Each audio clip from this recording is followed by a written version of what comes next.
How we're doing now, one of the biggest things that you can do as a combat sports athlete is to make that weight cut easier on the week of the fight. And the way this is done is by getting prepared in advance. So you've got to think, right, you want to go into every single fight feeling fast, sharp and powerful. But what most fighters will do is they'll leave this to the last minute, dehydrate themselves and deplete themselves, and then you go into your fights feeling terrible, flat and powerless, which is exactly what you don't want. So you're going to make these changes, right? So if you're a boxer, if you're a Muay Thai fighter, if you're an MMA fighter, if you're a bare knuckle fighter, you can 100% make use of this information that I'm going to give to you right now. So what you're going to do is you're first of all going to start with a moderate glycogen / carb depletion.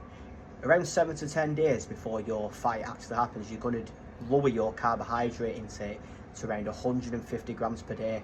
This is still what we would class as a low carbohydrate diet, but it's not low enough for you to start feeling fatigued and absolutely fucked basically during your sessions. What a lot of fighters will do is they'll all of a sudden start eating zero carbs, eating a ketogenic diet, and then they feel terrible, and then it just builds up into the fight week, and then obviously it accumulates up into the fight.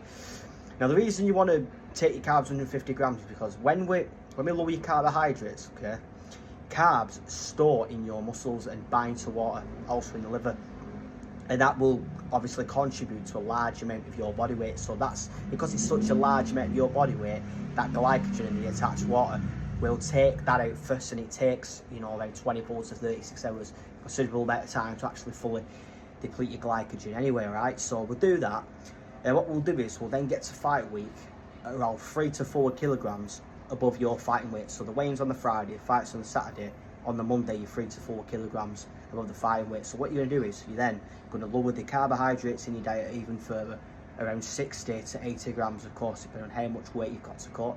You're going to lower the fibre intake in your diet to around 10 grams, get rid of any undigested food and any water retention in the gastrointestinal tract. And the most important thing that you're going to do is you're going to lower the weight and the volume of the foods that you're eating, alright?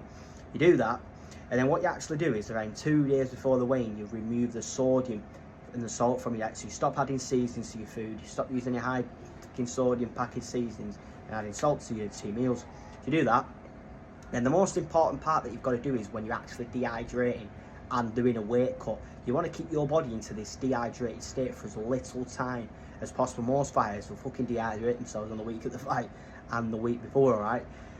So what you do is the day before the weigh-in, the Thursday, you finish your meals early, then you start to do the weight cutting process, then you start to use the sauna, your hot bath, your towel wraps, and then you do the rest of this on the morning, the weigh-in.